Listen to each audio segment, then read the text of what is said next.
You cannot outrun poor pricing. Maximize revenue, minimize expense, and get your profitability as strong as possible for as long as possible.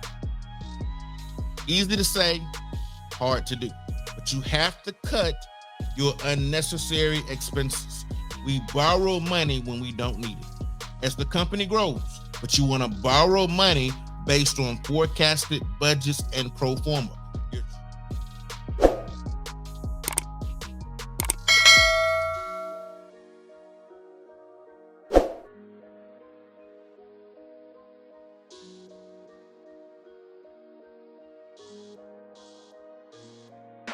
Welcome to my channel. My name is Dr. Curtis A. Merriweather Jr. You can call me Dr. Kurt. The purpose of this channel is to educate entrepreneurs through education, consultation, and training support services. I want to lower your learning curve and I want to accelerate your business profitability. You know how we do it over here. It's based on advanced education, lessons learned, and practical experience based on 28 years in the game. Now, before I drop into my new content today, you see my Instagram handle on the screen. Definitely give us a look on our teaching platform at 8figuregovcon.com. You can jump over to our course store library. For the month of April, only everything in our course store library, you will get a 30% off coupon code to celebrate my birthday. My birthday is on April 30th. So I want to celebrate with you. So I'm extending a 30% off coupon code.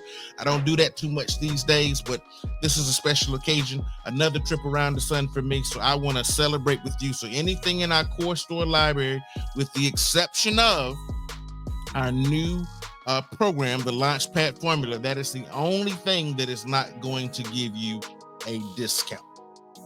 All right. Now, you guys already know the drill. I want you to like, share, subscribe, smash the subscribe button, and definitely hit the notification bell. So anytime I produce new content, you will be notified most promptly. All right. Now that we got that out of the way, I want to jump into my topic for today. Now, this topic, you've already seen the description, you've already seen the title. This topic was motivated by a subscriber question. And the question was, hey, we have a moving company. I'm paraphrasing. We have a moving company and we want to know how to manage our cost. So this question came as a result of a subscriber question. You know, I want you guys to drop me questions. I try to use those questions to create new content because we are a subscriber viewer-centered channel. It's not about me. I want to provide the most value as possible to my subscribers. So without further ado, let's jump in. The very first key that I want to provide today is select the right accounting methodology. We're talking about cash management, cost management for government contractors. I want you to select the right accounting methodology for your particular business. So, Dr. Kurt, what do you mean by selecting the right accounting methodology? Real simple. Accounting is broken down in one, I'm gonna call it three ways. It's probably two, but I'm gonna give it a third because it's gonna drive my point home. You got a cash basis. This is a major accounting method that recognizes revenues and expenses at the time cash is exchanged. Think about your barbers. Think about your lawn maintenance companies who are providing personal services. These services you're exchanging cash at the time that the service has been completed. Those types of businesses and those in that category are what we call a cash basis accounting method. That's method number one. Our second method is what we call accrual basis. This is where most of my government contractors live. Now, in the accrual basis method, this accounting method recognizes income at the time the revenue is earned and records expenses when liabilities are incurred. However, regardless of when cash is received or paid out. Typically, we call something net 30. Net talks about what is the lag or the differential between when I submit my invoice and when I should expect timely payment. If you're a small business, you should be getting net 15 because under the President Obama administration, he passed some rules and regulations which encourage federal agencies to pay small business within 15 days.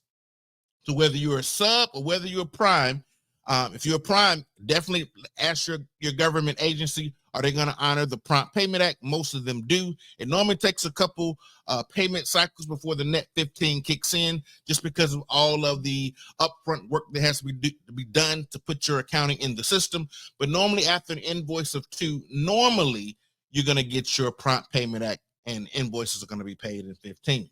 If you are a subcontractor, ask your prime, are they going to honor your net 15 Prompt Payment Act? Because many of my subscribers are small businesses. So see if your prime will honor that.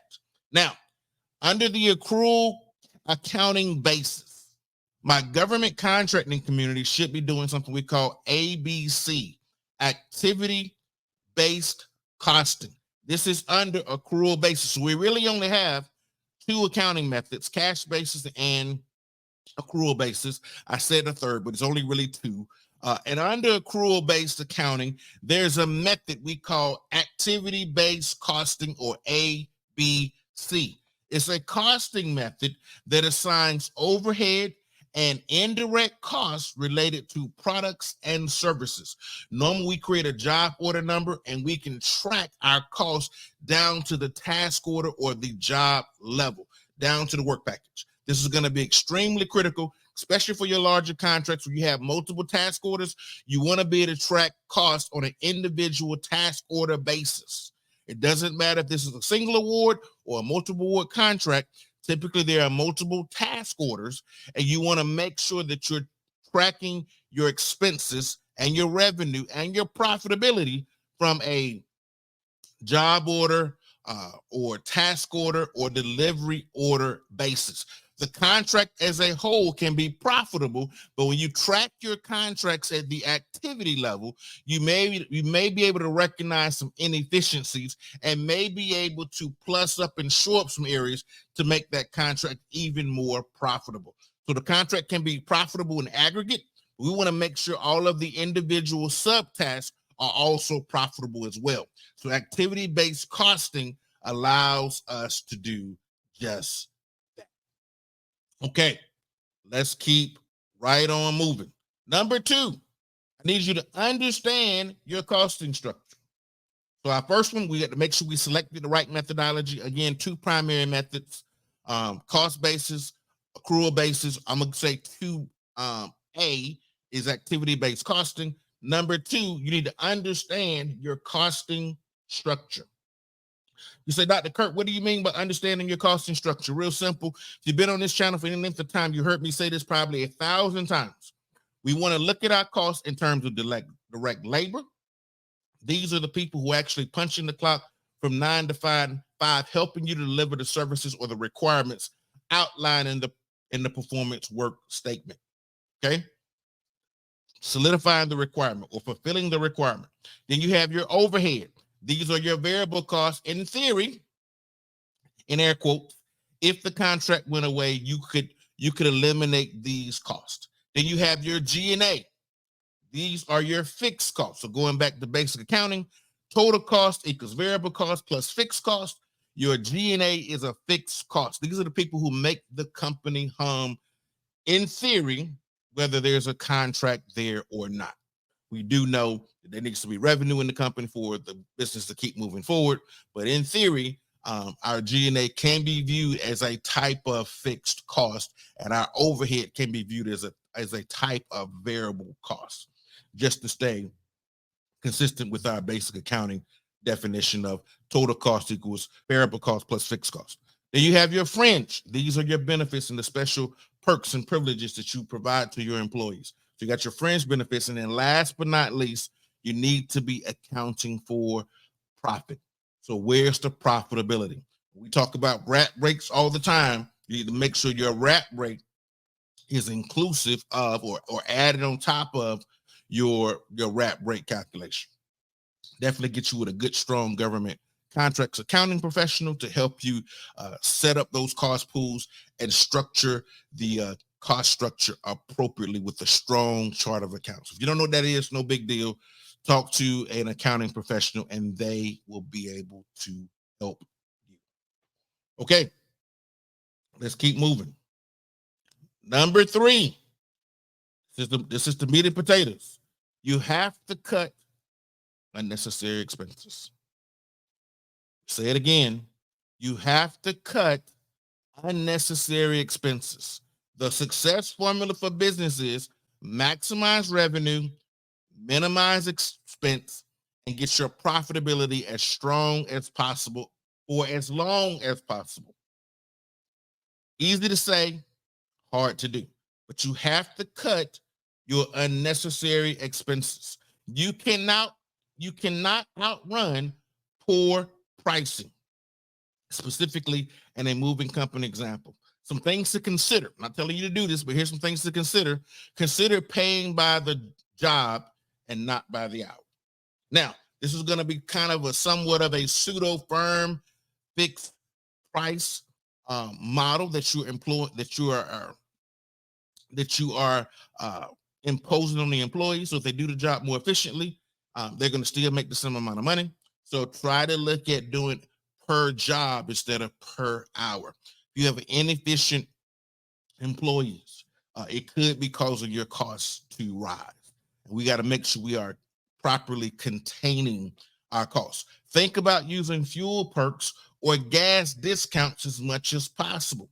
Again, we're looking at things that we can do to minimize our expense. Things that are not going to cripple the company, but hopefully going to make the company more efficient. That is the name of the game. If another thing to consider, ask your contracting officer, the CO or the contracting specialist, or even you maybe have a contracting officer representative, for a contract line item modification, or CLIN. CLIN is short for contract line item. Again, we're talking about a moving company. You want to talk about unexpected consumer price index increases, or CPI. You want to talk about the economics of why your costs are differential, what you propose versus what you're now asking for.